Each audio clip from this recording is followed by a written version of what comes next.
창세기 20장을 보면은 저희가 믿음의 조상이라고 알고 있는 아브라함이 어떻게 치졸하게 거짓말을 하는지 볼 수 있어요. 이게 거짓말을 밥 먹듯이 하는 이 사람을 저희가 믿음의 조상이라고 생각할 수 있을까요? 창세기 20장 13절을 보시면은 하나님이 나를 내 아버지의 집을 떠나 두루 다니게 하실 때에 내가 아내에게 말하기를 이후에 우리의 가는 곳마다 그대는 나를 그대의 오라비라 하라. 이것이 그대가 내게 베풀 은혜라 하였노라 라고 써 있는데, 우리가 알다시피 뭐 애굽에 내려가서도 또 똑같이 했고요. 지금 20장에 나오는 이 아비멜렉에 또 해가지고 아비멜렉의 이제 이 모든 아비멜렉 그 집안의 태를 다 한번 끊기게 한 적도 있었고요. 문제를 어떻게 보면은 이 사람들은 어떻게 보면은 좀 약간 많이 억울할 수 있는, 근데 그냥 동생이라고 해서 결혼하자 했다가 이제 망한 케이스들이 너무 많았는데, 자, 이런 걸 보면은 정말 아브라함이 그러니까 그 믿음의 이제 조상인가 할 수 있나, 이런 자격이 있나 할 수 있는 그런 의문점이 들긴 합니다.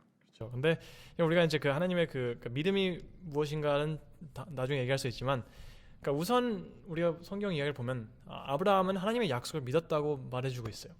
하나님께서 아들을 주실 거고, 그리고 아들로 인해서 뭐 굉장한 나라를 주실 거라고 하고, 그리고 그 자녀들을 통해서 모든 사람들이, 세상 사람들이 축복을 받을 거라 말씀하셨고, 이제 그걸 믿었다고 했어요. 믿었기 때문에 그리고 이롭다 하셨다고 했는데, 이게 힘든 거는 이 아브라함이 정작 그 자기의 믿음, 하나님을 향한 그 믿음을 이 일상생활에 어떻게 적용할지를 몰라 했던 것 같아요. 그러니까 이제 그 믿음을, 그러니까 아내와의 관계, 그리고 다른 사람들과 관계에 어떻게 적용할지 몰랐던 것 같아요. 왜냐하면 하나님께서 아들을 주실 거라고 약속하셨다면 적어도 그 아들이 생길 때까지는 죽지 않아야 하는 거 아닌가요? 그렇죠? 그렇죠. 그리고 나아가서 아내인 사라가 안전해야 사라를 통해서 하나님께서 아들을 주실 수 있잖아요.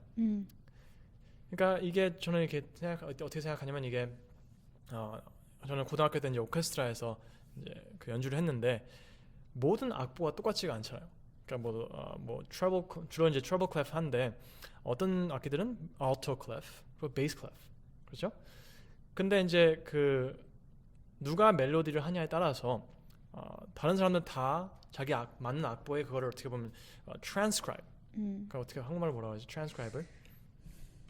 모르겠다. 변형? 그러니까 이게 원래 멜로디인데 나에 맞게 해야 그 음악을 만드는 거. 근데 그게 내 마음대로 그냥 혼자 솔로하는 게 아니고 같이 블렌드가 될 수 있게 하는 게 중요하단 말이에요. 그래서 우리가 이 신앙생활에서도 어떻게 보면 이렇게 어떻게 말하자면, 우리가 하나님과의 관계를, 우리의 믿음 생활을, 신앙 생활을 우리 삶에 적용을 제대로 할 수 있는 게 진짜 중요한 것 같아요. 그게 지혜가 필요한 것 같고, 참 그게 쉬운 건 아니죠. 정말 그 그리스도인으로서 어떻게 보면 해야 되는 거기도 하지만 가장 힘든 것 중 하나가 이제 우리가 이제 교회나 이제 성경을 통해서 배운 이 하나님의 지식들을 우리 일상에 적용시키는 게 가장 좀 힘든 일인 것 같아요. 그러면 사실 아브라함이랑 참 이렇게 우리가 뭐랄까 relate 할 수 있는 게 되게 많은 것 같아요. 왜냐면 우리도 사실 우리 신앙생활을 적용하는 거 되게 힘들어한단 말이에요. 왜냐면 우리가 믿어도 그걸 적용할 때 잘못해서 하나님께 참 이렇게 좀 주위 있는 사람들에게 민폐가 되고, 아비멜렉 가족들한테처럼 그러고 다른 사람들에게 이렇게 안 좋은 영향을 주는 게 있는 것 같아요. 그런데 이제 모든 걸 따지다 보면 하나님에게 진짜 좀 안 좋은 PR, 안 좋게 보이게 하는 거죠, 하나님을. 그렇죠. 근데 이게 뭐 우리가 일하는 것도 그렇지만 우리 공부할 때도 우리가 다른 사람들과 다르게 없이 공부할 때 많단 말이에요. 참 그게 우리 하나님께 믿고 의지한다는 게 참 중요한 것 같아요. 목사님이 말씀하신 것처럼 아브라함이 이렇게 믿음을 사라와의 관계, 그런 침상에서의 관계 이외의 것들에 적용을 잘 못했기 때문에 하나님에 대한 하나님의 형상이 잘못 나타나진 것 같아요. 근데 교회에서도 이런 일들이 일어나고 있지 않을까라고 생각해 볼 수 있을 것 같은데, 뭐 어떻게 교회 다니는 사람이 저럴 수 있냐, 그렇죠. 아니면은 교회 안 다니는 사람들보다 더하다, 이런 얘기를 종종 듣곤 합니다.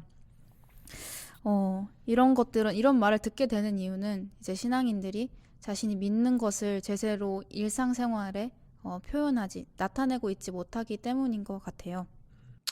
이제 우리도 그러니까 머릿속으로는 이제 마음속으로는 항상 우리는 구원받았고 우리는 구원받은 사람이고 하나님의 사람이다라고 이제 항상 다짐하고 사는데 정작 이제 우리가 항상 이제 그런 사람이라면은 이제 하나님이 항상 우리 안에 계셔가지고 우리 항상 생각마다 이제 하나님을 생각하고 예수님을 생각해야 되는데 정작 우리의 생각은 이제 돈 걱정이나 뭐 가족 걱정 이런 이제 좀 이렇게 예수님을 믿지 않는 사람들 혹은 이제 구원받지 않은 사람들과 별반 다를 바 없는 이제 걱정을 많이 하는 것 같아요.